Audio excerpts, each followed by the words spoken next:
that I might have this kidney disorder called IgA nephropathy, which is a progressive kidney disorder that can shut your kidneys down and would eventually lead to kidney transplants and stuff. And I was 27, man. So right. it was a pretty scary thing. And it was kind of like, well, first question was like, do I need to retire? Yeah. To this doctor. And he said, yeah. Like, game over.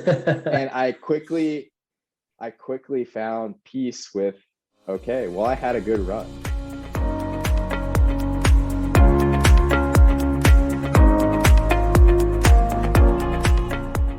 What's up, everyone? You're listening to the Do Hard Things podcast by Elite SRS. The purpose of this show is to share stories of hardship and victory as an encouragement for those in the middle of their own hard thing. Because we know hardship produces perseverance, which produces character, which ultimately produces hope.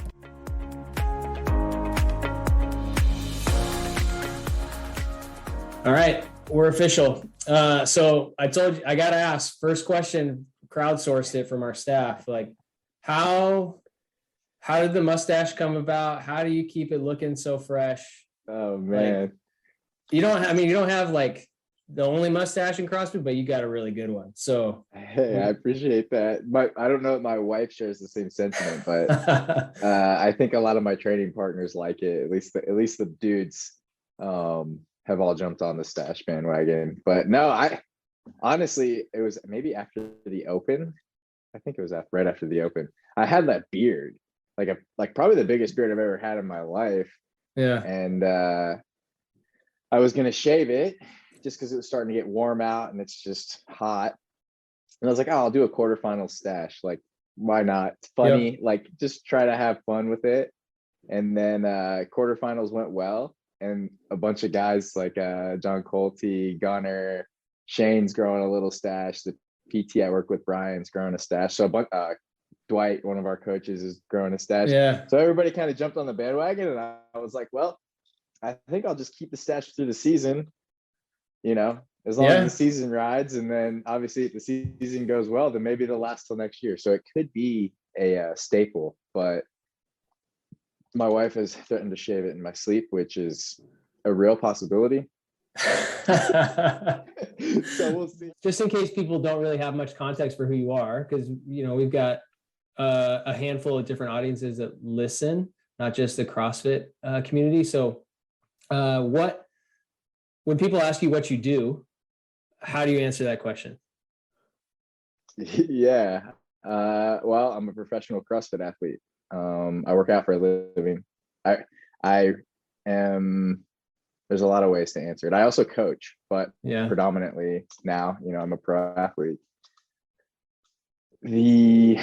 For people that don't know what CrossFit is, essentially we're professional exercise racers. So it's kind of, to be fair, it's kind of like what triathlon is too. They just exercise really fast against other people. Right. Or track and field or swimming, anything like that. So we just take some of the movements that people do in the gym and made them a sport. Like squats, box jumps, things like that. So yeah, I'm a professional fitness racer. Yeah. And what makes CrossFit like a hard thing?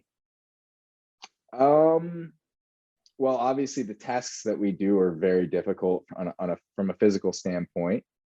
It's all-encompassing type of fitness testing, if you will, or fitness racing, right? We don't just swim or bike or run or jump or any other, or throw like they would in track and field.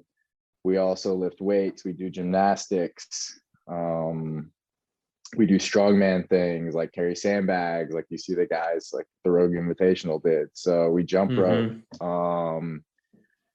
It pretty much, I wouldn't say anything, but most things that people equate to fitness or exercise, we do in a very competitive setting. Yeah. Where it's structured to where yourself and I could make a workout and race against each other and let the best man win. And majority of the time there's a start line and a finish line, right? Yeah. So people can relate to that point. You're trying to get from point A to point B, or you're trying to lift more weight than the other guy. So why'd you get into it? Yeah, so I grew up as a soccer player. I played pretty much every sport on a casual level, not on a competitive level, just because all my had friends that played every sport, but I was always pretty specialized in soccer. Just because my dad was a really high level soccer player and so was my brother, and being the baby of the family, you just kind of fall into what everybody else does. Yeah, you look up to him. Yeah, exactly. And you learn at a rapid rate, when you're just trying to keep up with the older guys. So I played soccer up until I was 22, I believe. And then when that kind of tried to go play pro, I played in a few different preseasons with teams in the USL, which is essentially like the league right below the MLS. Yeah. Like AAA ball and baseball. Right. Like the league right below the major leagues. And when that didn't work out, I went back to school to finish my degree and had to do something to earn my scholarship back, because they were going to give me my scholarship back that I had for soccer. So I just worked in the weight room coaching teams. So I went to class, and then I was in the weight room, like coaching the soccer team, the baseball team, just taking them through strength and conditioning, and kind of found CrossFit as a sport then. Okay. I was just working out a lot to kind of like fill the void of where soccer wasn't anymore. Sure. So I knew what CrossFit was back in 2008 when I started to get ready for college, and just used it as a training modality to make like cross training for soccer. And then knew what the games were probably around 2011, 2010, but didn't really think anything of it. And then got really interested in it after I got released from the pros. Yeah. Was like, hey, like maybe I could be good at this. I was always like a pretty fit guy relative to my teammates in soccer, and always lifted weights with like my older brother and stuff from a young age. Yeah. I started lifting weights when I was 10 or 11. Oh, wow. Just doing whatever he was doing, so like bench press and curls and whatever him and his buddies were doing. And then when I was in school, I joined a gym in Franklin, Tennessee, which is a little bit west of where I am right now, Nolensville, just south of Nashville. And they told me about the Open, and you can qualify for the CrossFit Games. And I knew about the CrossFit Games, but I didn't know the whole process. Mm-hmm. So then I started doing CrossFit as like a focus around December, like right when I got released, I started doing it, and ended up making the regionals that year, and got to compete against the best in the world right away. Like Rich Froning was in my region, Graham Holmberg, Scott Panchik, who's going to be at Syndicate, which is crazy because we're still both going. Marcus Hendren, like a lot of really great athletes in the sport were in our region. So it was a really good reference to see where I was. Like these guys are pro athletes, even as far back as 2013. And I'm right there. I'm in the same heat as them. I finished, I think I finished 10th that year. So I was like, I finished in the last heat, right, with the best guys in the world. And I think all those guys finished top 5 at the games that year, or top 6 or something. Yeah. So I was like, okay, maybe I can, 6 months into like serious training, maybe I can do this. Maybe I make the games. And then the next year, 2014, I coached at the gym full time, and trained full time, just lived there pretty much, and ended up making the games in 14. And it, the rest is history as far as me like being a pro in the sport, or at least, living out a dream, right? It took it was just kind of a crazy thing that it all worked out. But yeah, so that's at least the front end of how I got into it.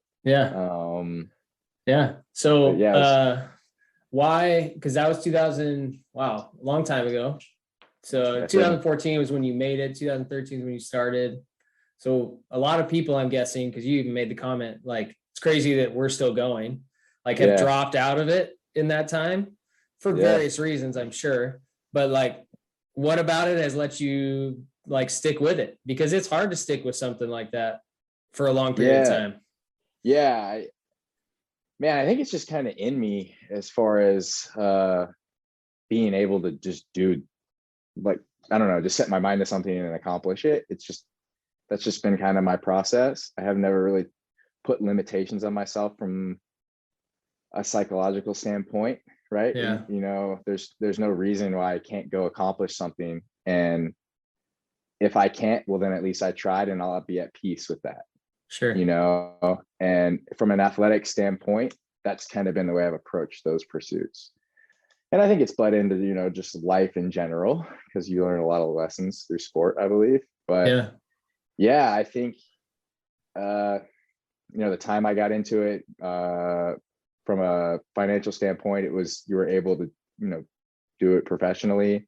And then even before sponsors, I set up my life in a way that allowed me to continue to pursue CrossFit at the highest level. And I get that question a lot. There's a lot more endorsements and stuff in the sport now, but for people starting out that don't have those, but maybe have the potential or have, you know, the drive or goal of becoming a pro. And in any sport, I think that one of the biggest things is setting up your life to allow you to pursue that.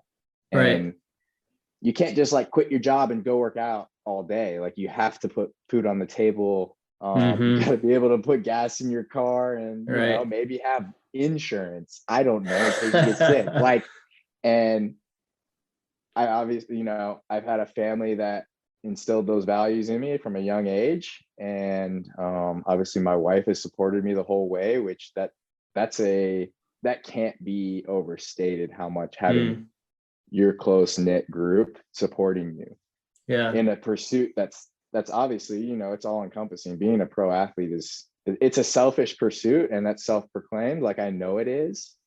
But if you surround yourself with the right people, or if you're lucky to have a family that really, and friends and coaches that are behind you 100%, it makes it a lot easier. And yeah, so I forget what the original question was, but you were answering it. Why were you able to keep going for 9 years? Yeah, and I think it was a lot of those reasons. And I've really spent a lot of time on just developing myself as a professional. Like, whenever I wrote book reports growing up, I wrote them about Michael Jordan, right? Like, part of ask my mom this. Like, I think I wrote like 7 years in a row. At the end of the year, you had to read a book and write a book report, and I wrote on Michael Jordan like every year. Different book. We're a Chicago family. I think I read a couple autobiographies, but it was also tactful. By fifth grade, I had it memorized. I didn't have to read the book anymore. Work smart, you know. Work smarter, not harder. So yeah, and even from a young age, like, some of my favorite part, like, I watch all the sports. At the Super Bowl, part of my favorite, or probably my favorite part about the whole thing, apart from the game, is like listening to the interviews at the end. I have a huge respect for pros in all sports, and I'm so intrigued by the mindset. And I've really just tried to help that just be a sponge to everybody. Kobe Bryant's probably my favorite athlete of all time, and he's a huge mindset guy, and he was a really cerebral athlete, obviously an amazing athlete, but just the way he approached life and how it integrated into sport and his goals was just something that I try to emulate a little bit, but just, you can't emulate someone that great, but you just try to learn from them. And that's something I continue to do. And looking at UFC fighters, triathletes, every sport, I really think you can learn and grow from anybody who is in a paralleled pursuit as you are. So that's something I think that has helped me to just continue to go, even when stuff's like really tough. Sure.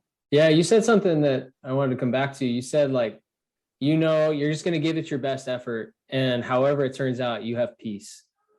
And I think that's easy to say, right? But that's really hard to live into, because the reality is, like, when you're putting all your effort and energy into something, like, your identity oftentimes gets wrapped up into that pursuit. And when the way your identity was in your mind doesn't pan out in reality, it's like it's hard to have peace. So, like, how are you able to, like, actually have peace when you're giving your full effort and energy into whatever it is you're pursuing. In this case, it's CrossFit, but Yeah, that's a really good question, and it's something that I continually work on and am continually just aware of, because it's easy to get wrapped up in a bad performance or not reaching your goals or whatever it might be. yeah. But in in sport, it's such a volatile thing, right? You get sick and you can't perform. That's out of your hands.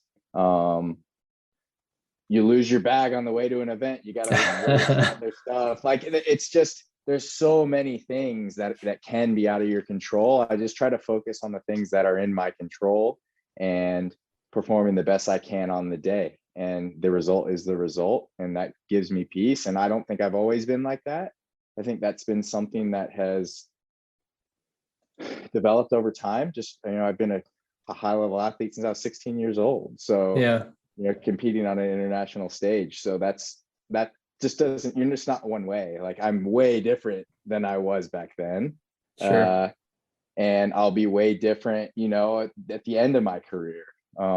So I just try to not let it consume me, at least my performance, and let it determine my worth or my happiness. Does it have an effect? 100%. I mean, I'm a professional. I'm like, when I go to the syndicate semifinals, I expect to win. Right. And it is what it is. I'm a pro. I need to go act like it. So, and that in my head, it would be winning and performing and going on to the next stage. And then the same thing at the CrossFit Games. But, I've had this career stripped away from me. I had a kidney disorder that I was misdiagnosed with, which is crazy. We can get into that if you guys have any questions about that. But I've lost this before and had to fight to get it back. And I think that there was a change then, as far as having a healthy relationship with what being a pro athlete is. Yeah. Because it is a unique thing. It's a unique life.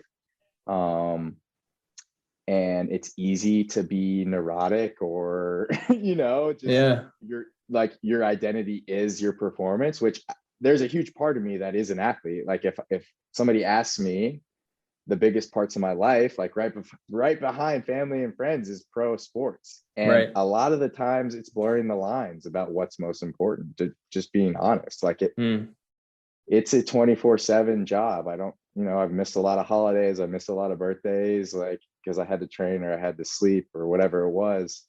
I missed a lot of weddings, like a lot of my best friends' weddings, because I was at, events and stuff. So it's a big sacrifice, but yeah, I think I'm happy. I'm happy with how I'm living. I try to keep all the parts of my life as balanced as possible, and knowing that I'm doing the best that I can gives me peace, on a sports level and on a personal level.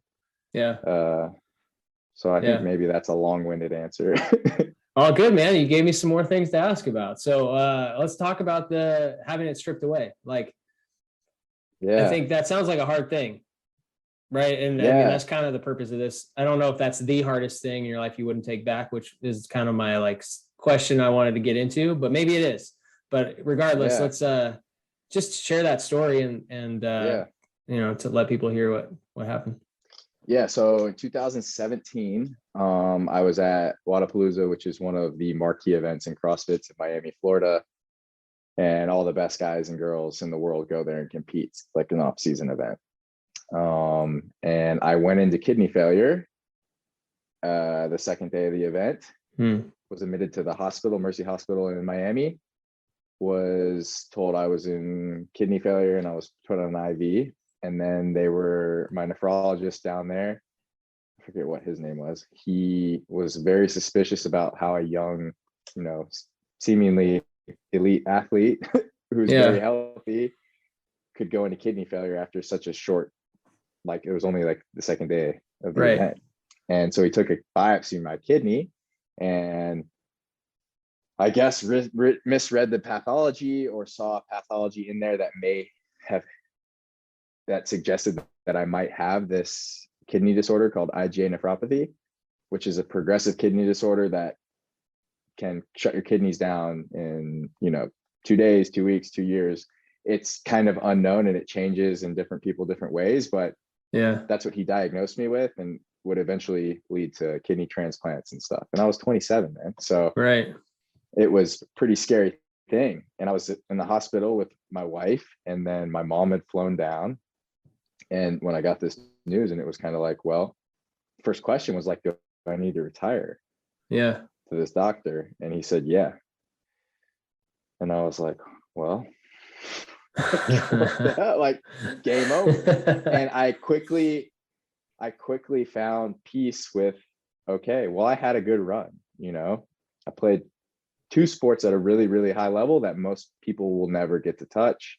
And, like I got to live out my dream more or less. Mm-hmm. And I had owned a gym at the time, and we ended up selling the gym, and I was given a job by one of my gym members who owned a tech company as a consultant in e-learning. So I was like selling e-learning programs, which was quite different. Right. Yeah. And a little bit. I learned a lot there too. I learned about the corporate world. I learned about talking to people that didn't know anything about fitness. There's a lot of big world out there. And a lot of people don't know the first thing about CrossFit. And so I spent a year doing that. And throughout that time, it was a lot of time to think about life and just get my priorities right. And I was still working out and stuff, but like an hour a day, and I'd weightlift mostly because there wasn't as much like muscle breakdown related with weightlifting as like a CrossFit workout. We're doing 1,000 reps. Right. And you're getting really sore and your kidneys have to filter out all that muscle breakdown. So so then I got the news back that, hey, this was my nephrologist in Nashville, Dr. Shonda at Nephrology Associates. I haven't said that in a while. Shout out. Yeah, shout out, Dr. Shonda. He said, hey, man, I looked at your path report. There's really no evidence of what this guy said. All my blood work was back to normal and really, really good. All the like creatinine and GFR, like the 2 big kidney, and blood pressure. Yeah. We're all back to normal and like very good. And he was like, I don't think you have this thing, man. And I was like, okay. And the pathology report where they take a piece of your kidney and look at it was clean. So yeah, I was like, oh man, I called Cass on the way home and was like, so doctor just told me I don't have this autoimmune disorder, which is like amazing news, but it's like, what the heck? Yeah. Crazy. And then I called my coach and was like, hey man, like I want to keep my job. Financially, I'm stable. Like I'm finding a new rhythm in life, but I kind of want to start pushing training just a little bit. I just want to see what I can do. And there's a lot of PTSD involved with that because my relationship with pushing my body to the limits was very negative at that point, because it was like my body was like, no, shut down. Like last time I did that, I ended up in the hospital for a week. Yeah. So I had to really work through that. And it took, a bit of time. But I ended up obviously like working through that. And then that was September-ish, 2017. Okay. And then trained for a year and then got back to the point where I could compete, competitively in 2019 as an individual, and then, finished 10th at the CrossFit Games, and the rest is history. So yeah, I say it's like my second career, which is much better than my first half, which is crazy to think about as far as games finishes, just my general happiness. My fitness level is higher than it's ever been, and I'm 32 now. So there's like probably a lesson in there, right? Of like, because we're so inclined. I even had a coach, he's like, every day you're not training, somebody's passing you, they're training. And there's maybe a lesson in there of like your body and your mind needs the break so that it can come back well. And you didn't choose that, and maybe that's not true, but it sounds like it might be true. Yeah, I think so. I think that for me, maybe I needed that, or I did need it because it happened that way, and it is what it is. But I think that I learned a lot of valuable lessons through that time, and lessons that there's a lot of athletes that have had comebacks from big injuries and things like that, but it's just a little different spin on that. Like I've had physical injuries as well that I've had to come back from, plenty of them. But the kidney thing was different, right? Because I completely closed that off. It was like that book was shut and that's it. And it was because I was being an objective person. Like, hey man, you might die from this disease. Like, stop doing what you're doing. So like I've had I've had all sorts of surgeries and stuff from sport, but no one was ever like, hey, if this you is keep it. doing, no one was like, game over. And that's it. Like I had literally ended my athletic career mentally. Which is, a crazy thing. And it is what it is, man. What was your, because your wife's name's Cass, what was her response to it ending, the first, like the whole initial reaction to, oh, your career's over, go find a job, and then, hey, I don't have this anymore, let's do it again? The initial reaction was like, really? And my coach at the time, he was like, what? But obviously happy, right? Like very not similar, but it was kind of like the news that like when Cass was told, hey, like you don't have any signs of cancer anymore, like it's awesome news. It's the best news you can get around the situation, at least when it's regarding health.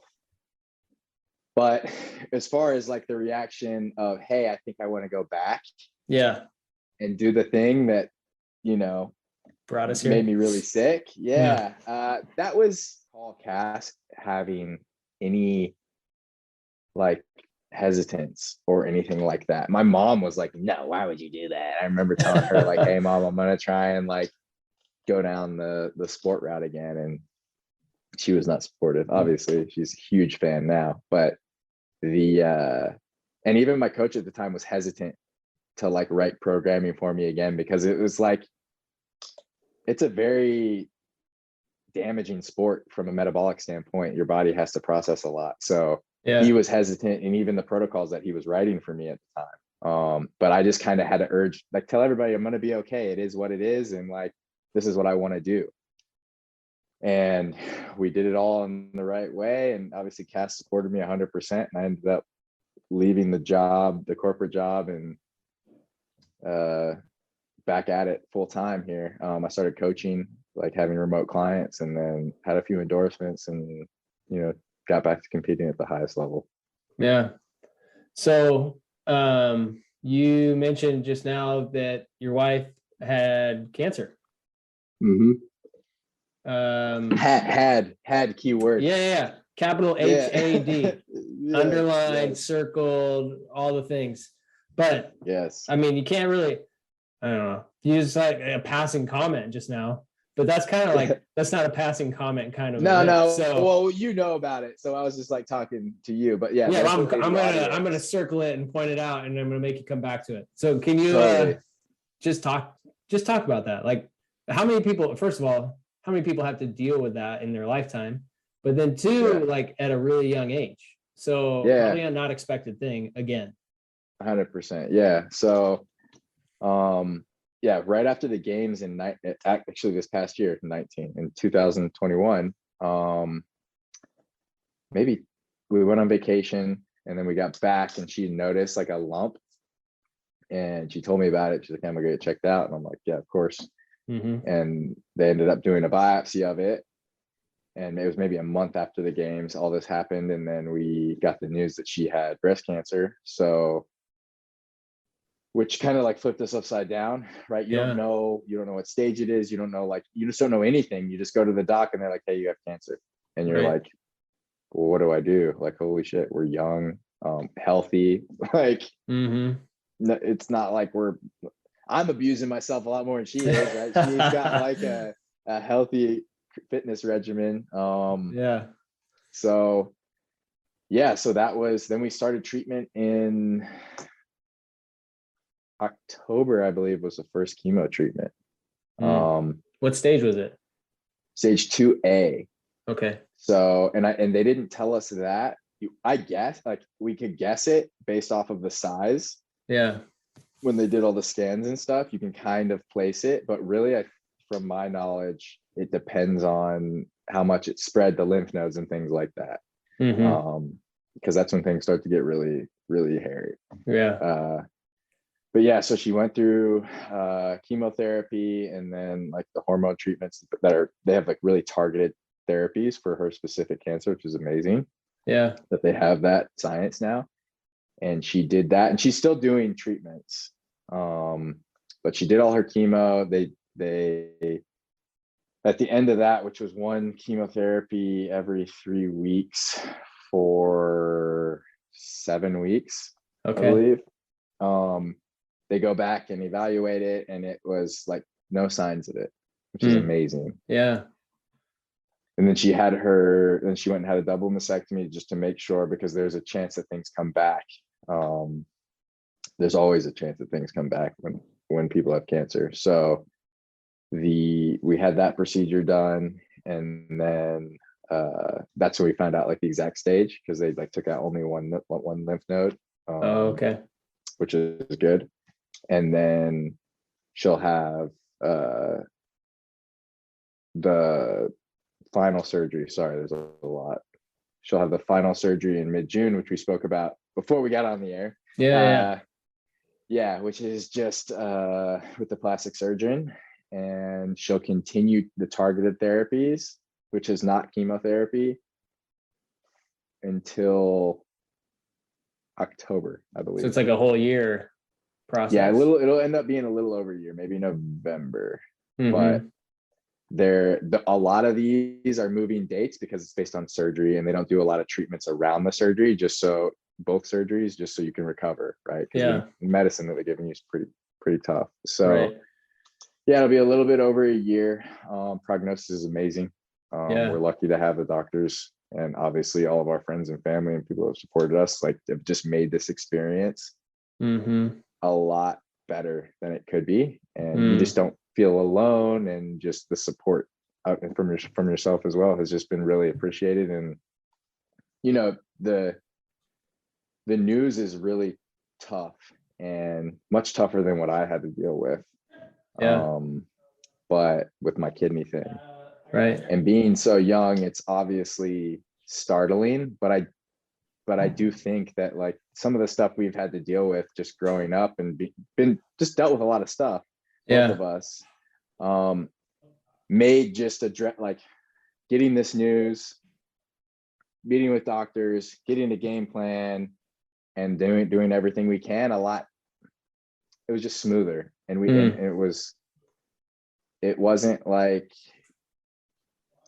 you can take that news a lot of different ways, and I think that we did the best we could, and it is what it is, and we're going to do everything we can, and that's just kind of the way we approached it. And obviously my wife's a badass, and like worked out through the whole thing, and like obviously the treatment was amazing, and she's doing good. She's back to work, which I know she loves. She's a NICU nurse, so she takes care of the itty bitty babies. That would be a intense job, I feel like.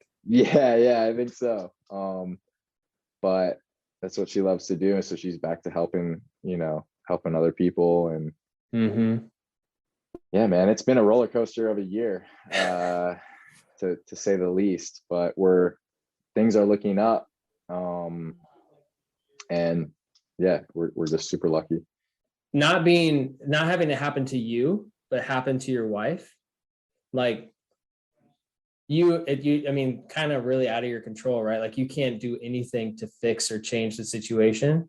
So like, talk about the difference between it happening to you and it happening to somebody like your wife, and how you process through, like, both are really hard situations, but like Yeah. one's out of your control to do anything about it. I think I just kind of took a page out of her book, because she's been such a support to me through a lot of just tough things that have happened in my life, personal, professional, health, all that stuff. Just had like a lot of shit we've had to deal with. And just the way to just be supportive, and just,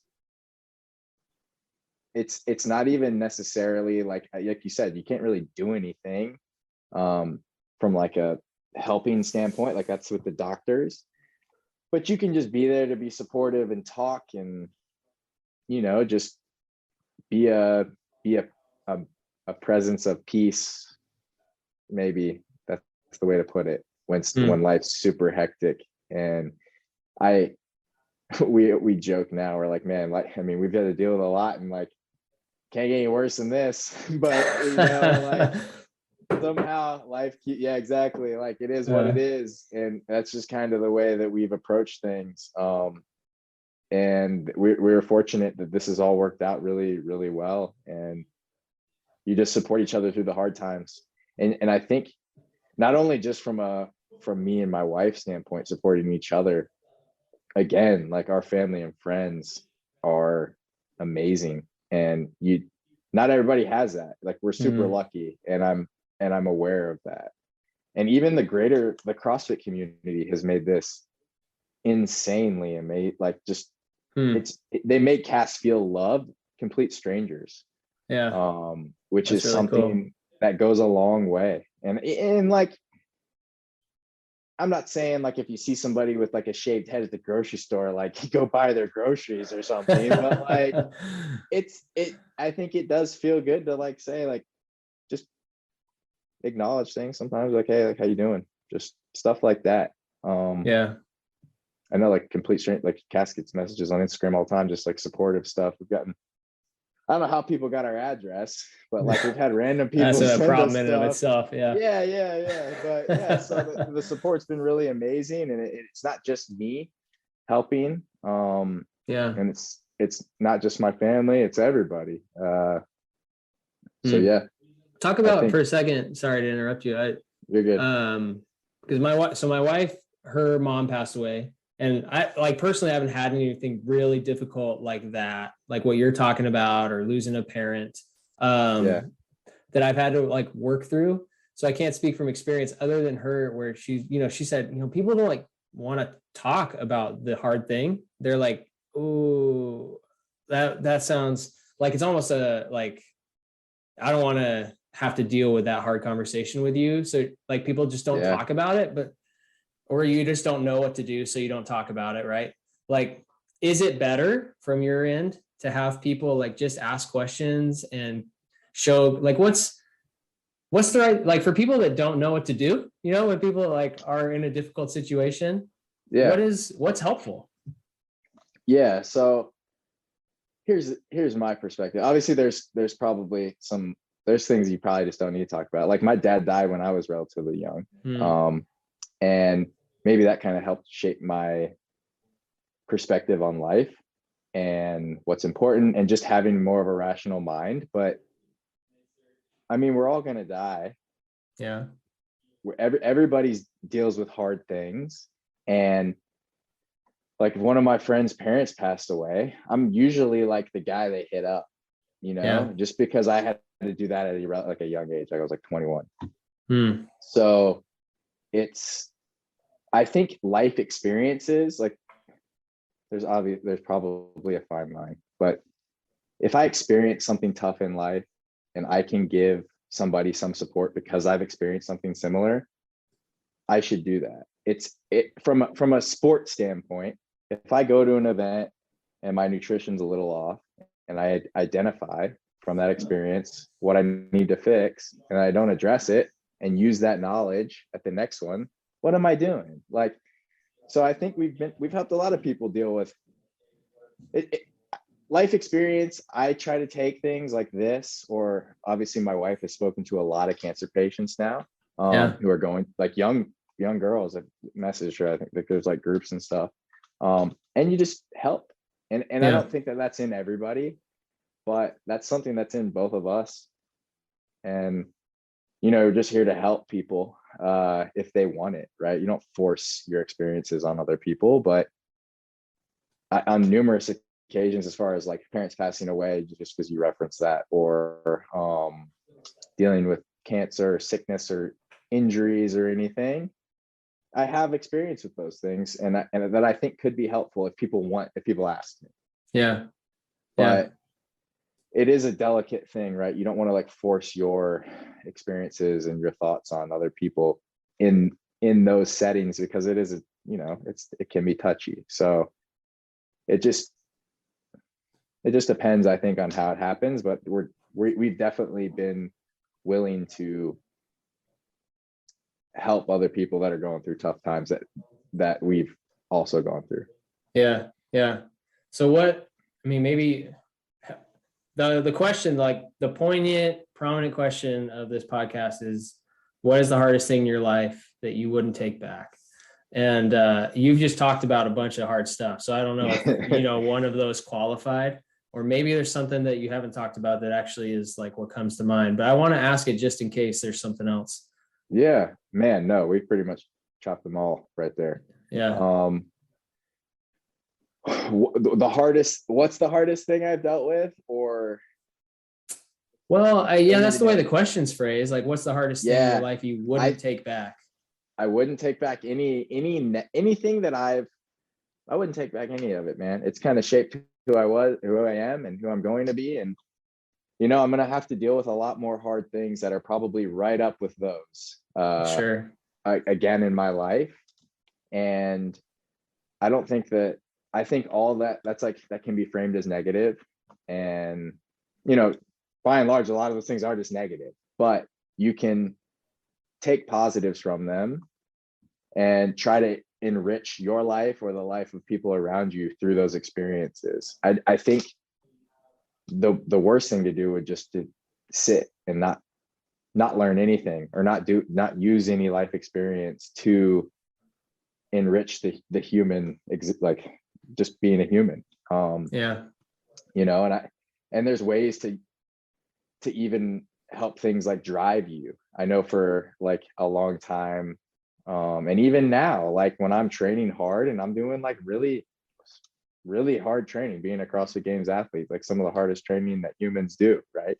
From a sports standpoint, you gotta, like, if it's tough and I'm feeling sorry for myself, like I'll be like, well, damn, my wife just went through all this stuff. Yeah. She didn't stop. And like, that's real. That might sound cliche to some people, but that's my experience, and that's helped drive me get through hard training sessions, get through whatever it is that I'm doing.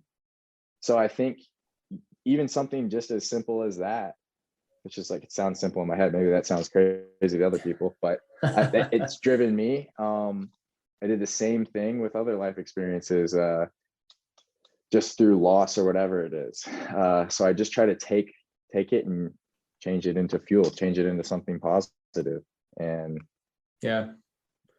and that's the goal, man. Like, I think of all of this, because I think there's two things that happen to people, right, when they're walking into a difficult season, maybe intentionally, or it was given, like it just happened to them. Like sometimes we choose that thing and sometimes it happens to us. But one, like, it doesn't feel like it's going to end. And like, we need perspective from people who have been through stuff like that. Oh, hey, it's a season. It may not feel like it. It may, like, there may be no light at the end of the tunnel, but let me tell you, I've been there. It'll end. And, it's as little as like, I'm a parent of young kids, and when are they ever going to stop not sleeping at night? It's like, it'll end, it's a season, but it's hard, like in the moment. And then I think the second thing is, like, we need somebody to tell us, not only is it going to end, but there's going to be value that comes out of what you're enduring, right? Like this whole idea for us as a business of like, we want to equip and encourage people to do hard things so they grow stronger is, CrossFit exemplifies that really well as a sport, but it's like based out of a Bible verse in Romans. It's Romans 5 something. I really should know the reference, but I always forget it. But it's like through difficulty, through struggle, it leads to perseverance, and perseverance leads to character, and character leads to hope. And like, that's a really good thing. We all want some of that in our life. But it all starts with the difficulty, right? Like there's no conviction in comfort. Like you just don't have it, but you have it when you go through some challenges. And so I totally resonate with what you're saying. Like it has to have some purpose and value and meaning, and it should, but sometimes it's hard and we need people to remind us of those things. So yeah. I mean, inherently life is just hard. Yeah. I think we all have the season at some point that comes to us. Yeah. So I've resonated so much with this idea, because it's like, you know, a lot of times we find ourselves in really comfortable places, but we probably shouldn't stay there. Like that's not a good, something is going to become even more difficult at some point if we live in a comfortable place. Like we should be pushing ourselves forward and pressing ourselves out of our comfort zones. And we need somebody to remind us sometimes. But all right, man, I got one more question for you. Okay, let's ride. You kind of got into a little bit, but I just pointed question. What advice do you have for somebody in the middle of their hard thing right now?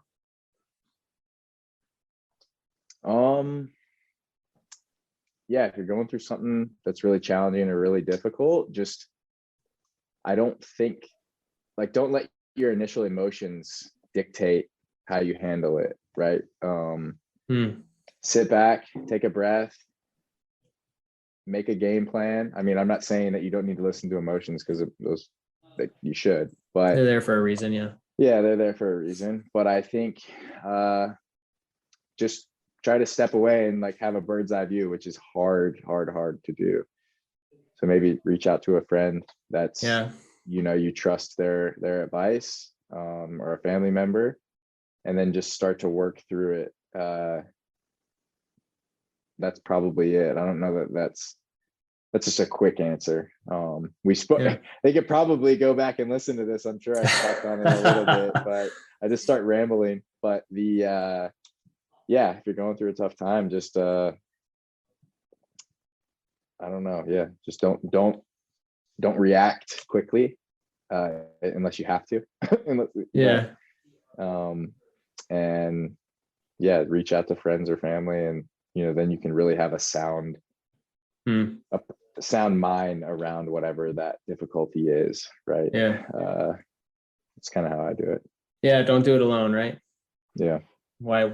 There's no need. Cool, man. Well, hey, you're an engaging guy, so it's fun. This was a quick hour conversation, and thanks for being willing to hop on and share some stories and be a little bit vulnerable with what's been going on in your life, or has been in the past, and what's shaped you. I think my hope is that it's an encouragement for somebody who listens to it. So I appreciate it, man. Thanks, Will. Thanks for listening to the Do Hard Things podcast by Elite SRS. We hope you're encouraged today and have a newfound hope to persevere. Be sure to subscribe for more great episodes and conversations. And if you ever want to watch an episode, check out our YouTube channel at youtube.com/Elite SRS. Have a blessed day.